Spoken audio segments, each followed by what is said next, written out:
व्यवसाय सरकार ने बोला था कि जैसे ही हमारी सरकार आएगी हम पूरी बातों को मान लेंगे और आप लोगों को कभी भी अपने हक के लिए आंदोलन नहीं करना पड़ेगा। लेकिन सोचिए, समय निकलता गया और समय इतना निकल गया कि अभी के हालात में छत्तीसगढ़ पे शिक्षा मंत्री नहीं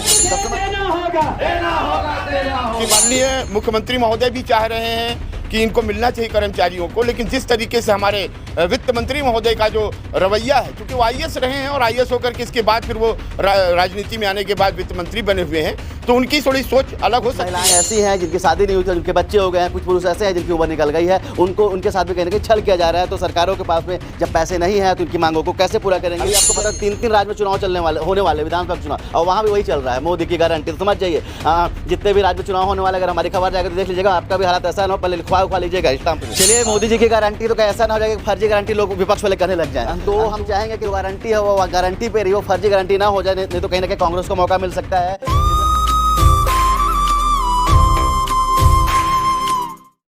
आज 27 सितंबर है और आज का दिन ऐतिहासिक। आज प्रदेश के सभी कर्मचारी आंदोलन पे आ चुके हैं। पीछे देखिए बोर्ड लिखा हुआ, उसमें लिखा है कलम बंद, मतलब कि आज काम नहीं करेंगे। और प्रदेश के लगभग 128 संगठन इसमें जुड़े हुए हैं, और जिसमें कि स्वास्थ्य विभाग है, शिक्षा विभाग है, और जितने भी विभाग होते हैं, कृषि विभाग, पशु विभाग, जितने विभाग हैं, सभी के सभी कर्मचारी यहाँ पर आए हुए हैं और आज प्रदर्शन कर रहे हैं। और इनका कहना है कि अगर इस प्रदर्शन के बाद भी बात नहीं मानी गई तो हम सब जाएंगे अनिश्चितकालीन आंदोलन पे। लेकिन आपको बता दूं, इससे पहले इन लोग क्यों आए हुए हैं और जितने भी कर्मचारी हैं आखिर आंदोलन क्यों कर रहे हैं, इसके पीछे एक रीजन है। क्योंकि इससे पहले चुनाव पे एक वादा था, एक बहुत बड़े पोस्टर्स आपने देखे होंगे, शहरों पे देखे होंगे, गाँव पे देखे होंगे, कस्बों में देखे होंगे, जिसमें लिखा हुआ था मोदी की गारंटी। उसमें लिखा गया था जितने भी इनकी मांगे हैं पूरी कर देंगे। बात अगर इनके डीए की हो या इनके एचआरए की हो या वेतन विसंगति की हो, सबकी बातें बोली गई थी। और यहाँ विष्णु देव साय सरकार ने बोला था कि जैसे ही हमारी सरकार आएगी हम पूरी बातों को मान लेंगे और आप लोगों को कभी भी अपने हक के लिए आंदोलन नहीं करना पड़ेगा। लेकिन सोचिए, समय निकलता गया और समय इतना निकल गया कि अभी के हालात में छत्तीसगढ़ पे शिक्षा मंत्री नहीं है। तब समझ जाइए कि सरकार कितनी गंभीर है अपने मंत्रालयों को लेकर, और सरकार कितनी गंभीर है ऐसे अधिकारियों को लेकर। तो चलिए हम अधिकारियों से बात करेंगे कि आखिर किससे हक मांग रहे हैं। क्योंकि आपने एक वीडियो तो देखा होगा जिसमें बोला गया था यहाँ के वित्त मंत्री के द्वारा कि हमारे पास तो पैसा ही नहीं है। अब पैसा नहीं है तो आखिर इनकी मांग कौन मानेगा और कैसे करेंगे, जुगाड़ कैसे करेंगे, पैसा ही नहीं है। तो चलिए हम बात करेंगे, कुछ लोगों से बात करेंगे और यहाँ पर जितने भी अधिकारी हैं, जितने भी कर्मचारी हैं, सबसे बात करेंगे कि आखिर उम्मीद है किससे कर रहे कि अब सरकार कहती है कि हमारा खजाना खाली हो गया है। आप समझिए, 2018 में भर्ती हुई थी पुलिस विभाग की भी, पुलिस वाले भाई भी यहाँ पर खड़े हुए, उनसे हमारी बात हो रही थी। बोले कि सोचिए कि कुछ महिलाएं ऐसी हैं जिनकी शादी नहीं हुई थी, जिनके बच्चे हो गए हैं, कुछ पुरुष ऐसे हैं जिनकी उम्र निकल गई है, उनके साथ भी कहीं ना कहीं छल किया जा रहा है। तो सरकारों के पास में जब पैसे नहीं है तो उनकी मांगों को कैसे पूरा करेंगे? तो चलिए बात करते हैं इन्हीं से। सर, क्या नाम है आपका? मेरा नाम राजेंद्र सिंह है और मैं कर्मचारी अधिकारी फेडरेशन का संभागीय सह संयोजक हूँ। अच्छा, जिस तरह आप लोग मांगे कर रहे हैं और हमारे प्रदेश के वो वित्त मंत्री बोल रहे हैं कि हमारे पास तो फंड ही नहीं है, तो कैसे आप लोग की मांगे पूरी करेंगे? नहीं, ऐसा अभी तक वित्त मंत्री जी का कोई हमारे पास ऐसा नहीं आया हुआ है कि उनके पास फंड नहीं है। हमारा छत्तीसगढ़ जो है धन धान से परिपूर्ण राज्य है और संपदा से सुखी राज्य है। यहाँ पे कहीं भी फंड की बात, केवल इच्छा शक्ति की कमी हमको दिखाई दे रही है। कि माननीय मुख्यमंत्री महोदय भी चाह रहे हैं कि इनको मिलना चाहिए कर्मचारियों को, लेकिन जिस तरीके से हमारे वित्त मंत्री महोदय का जो रवैया है, क्योंकि वो आईएएस रहे हैं और आईएएस होकर के इसके बाद फिर वो राजनीति में आने के बाद वित्त मंत्री बने हुए हैं, तो उनकी थोड़ी सोच अलग हो सकती है। चलिए, ओपी चौधरी जो है वो कलेक्टर थे, मतलब कि अफसरशाही कहीं ना कहीं कर्मचारियों पे हावी होती दिखाई दे रही है। मोदी की गारंटी बोली गई थी, बोला गया था कि एक ही चेहरा, एक ही नाम है मोदी का, कि जो करेंगे वो करेंगे। मोदी की गारंटी तो फुस होती दिखाई दे रही है, क्योंकि लगातार इतने वादे किए गए और आपसे एक संघ की बात नहीं हो। जितने भी संघ है, चाहे वो शिक्षा विभाग हो, स्वास्थ्य विभाग हो, पशु विभाग हो या अन्य जो भी विभाग हो, सबसे वादे किए गए बड़े उनको देखा था हमारे पास में 30-34 पेज का आया था इनका। इसके बाद में अब जब आप लोग उस वादों के क्रियान्वयन की बात करते हैं तो सरकार बोल रहे हैं कि अब मोदी की गारंटी कहाँ चली गई? ये तो सरकार का ही वादा है, हमारी तो मांग भी नहीं थी। ये तो सरकार ने ही बोला था कि हम कर्मचारियों की जितनी मांगे हैं वो पूरी करेंगे या जितनी आवश्यकताएं हैं। सरकार की ही ये बात थी कि जब केंद्र सरकार महंगाई भत्ता बढ़ाएगी, राज्य सरकार उसके बाद बढ़ाएगी। तो ये उनका ही वादा है और अपना ही वादा वो पूरा नहीं कर रहे हैं, जिसके लिए हमें विवश होकर के और हड़ताल धरने पे बैठना पड़ रहा है। तो उनको ध्यान देना है कि अपने वादे को पूरा करें, और वादा नहीं पूरा करेंगे तो संघर्ष कर्मचारी अधिकारी मजबूर है करने के लिए। चलिए, गाना तो आपने सुना होगा ना कि वादा है वादा तो टूट जाता है तो हो सकता है तोड़ने की कोशिश कर रहे हैं मोदी जी जो बोल रहे हैं। अभी आपको पता है 3 राज्य में चुनाव होने वाले विधानसभा चुनाव, और वहाँ भी वही चल रहा है, मोदी की गारंटी। तो समझ जाइए जितने भी राज्य में चुनाव होने वाले, अगर हमारी खबर जाएगा तो देख लीजिएगा, आपका भी हालात ऐसा ना हो, पहले लिखवा लीजिएगा स्टाम्प पे। जिस तरह से आप लोग आंदोलन कर रहे हैं और जो मांगे हैं वो भी कहीं ना कहीं जायज़ हैं। जो बोला जाता है कि जो डीए होता है, जो केंद्र के समान मिलना चाहिए, कहीं ना कहीं लोकतांत्रिक है, वो लोकतंत्र को भी मतलब हाशिए पर रखा जा रहा है। उसके बाद में वादा करने के बाद ही मुकर जा रहे हैं। क्या लगता है कि आप लोग आंदोलन कर रहे हैं, मान जाएगी सरकार?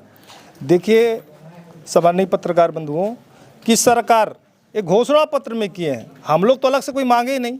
ये हमारे इनके विजय संयोजक थे विजय बघेल जी ने बड़ा तथ्यात्मक उनसे सभी विभाग के हमारे कर्मचारियों की जो मांगे हैं उनको अपने संकल्प घोषणा पत्र में लिए, और वो घोषणा पत्र में किए, वो अपने से बनाए कि हम हमारी सरकार को आने दीजिए, हम इसको अमल करेंगे। लेकिन बड़ा दुख के साथ, बड़ा पीड़ा के साथ हमको ये डीए के लिए जो महंगाई भत्ता, गरीब भत्ता, 4 स्तर वेतन मान के लिए हमले को आंदोलन करना पड़ रहा है। ये तो बड़ा दुख की बात है। चलिए, बड़ा दुख है कि आंदोलन करना पड़ रहा हो, और जो भी चुनाव समिति का अध्यक्ष बनता है उसको हाशिए पर डाल दिया जाता है। पहले TSC 2 हाशिए पर चले गए, उनका क्या हालत हो गया, विजय बघेल भी उसे हाशिए पर डाल दिए। लेकिन सबसे बड़ा सवाल है कि जो सरकारें आती हैं वो कर्मचारियों को धोखा देती हैं। अब समझिए कर्मचारियों के पास ऑप्शन क्या हो, सरकारों को बदलने का इनके पास मादा तो होता है, लेकिन जाएंगे कहाँ? पिछली बार कांग्रेस सरकार ने धोखा दिया, इस बार बीजेपी सरकार ने दे दिया। अभी किसके पास जाएंगे? फिर से जाएंगे कांग्रेस या बीजेपी के पास ही। लेकिन सरकार को चाहिए कि कम से कम जो वादे करते हैं वो पूरे होने चाहिए, और कम से कम इनके साथ में खिलवाड़ नहीं होना चाहिए। कुछ दीदी भी हमारे साथ में, आप लोग भी आंदोलन को सपोर्ट करने के लिए आए हुए हैं। क्या नाम है आपका? कृष्णचंद कुजूर। कहाँ से हैं आप? बैकुंठपुर से। क्या मांगे हैं आप लोगों की?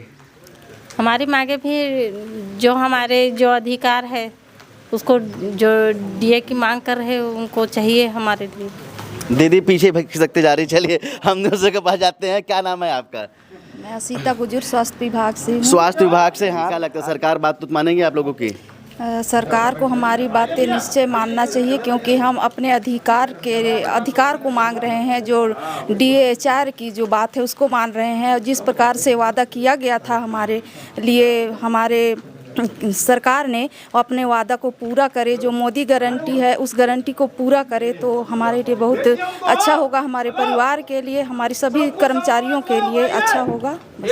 चलिए, मोदी जी की गारंटी तो कहीं ऐसा ना हो जाए कि फर्जी गारंटी लोग विपक्ष वाले कहने लग जाएं। तो हम चाहेंगे कि जो गारंटी है वो गारंटी पे रही, वो फर्जी गारंटी ना हो जाए, नहीं तो कहीं ना कहीं कांग्रेस को मौका मिल सकता है।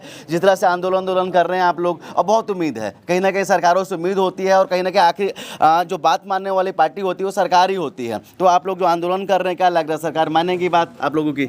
उम्मीद तो है कि मानेगी, और उम्मीद पे ही दुनिया टिका हुआ है।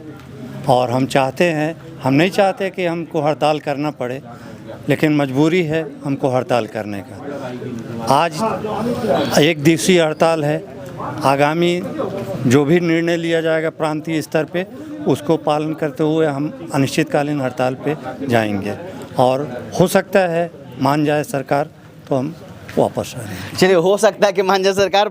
सर थोड़े से नर्वस है और उम्मीद पे हैं कि उम्मीद अगर हो सकता है कि मान जाएगी। चलिए, हम कोरिया पे हैं और यहाँ से उम्मीद करेंगे कि सरकार इनकी बातों को मानेगी, जो वादे किए गए थे उस वादों को भी मानेगी। और एक बार सर आप सभी से अपील करेंगे, जितने भी कर्मचारी संगठन हैं, कि एक बार जितनी जो वैकेंसियाँ नहीं निकल रही हैं, क्योंकि आप लोग नौकरी पे हैं, लेकिन आप कितने ऐसे लोग हैं जो पेपर दे रहे हैं, पेपर के बाद उनको नौकरियाँ नहीं निकल रही है, वैकेंसी नहीं निकल रही है, पेपर होने के बाद में रिजल्ट नहीं निकल रहा, तो कम से कम उनकी बातों को रखा जाए। क्योंकि कहीं ना कहीं अगर वो सिस्टम पे आएंगे तो आप लोगों का हाथ बनेंगे, और आप लोगों के काम को कुछ ना कुछ कम करेंगे, और कहीं ना कहीं वो भी एक अच्छी ज़िंदगी जिएंगे। तो चलिए, उम्मीद करते हैं कि जो गारंटी है, मोदी की गारंटी है, वो पूरी होगी। उम्मीद करते हैं कि सरकार इनकी बातों को सुनेगी और कहीं ना कहीं एक सार्थक पहल करेगी। कैमरामैन अखिल के साथ अब तक के लिए मैं सुनील शर्मा। जय हिंद।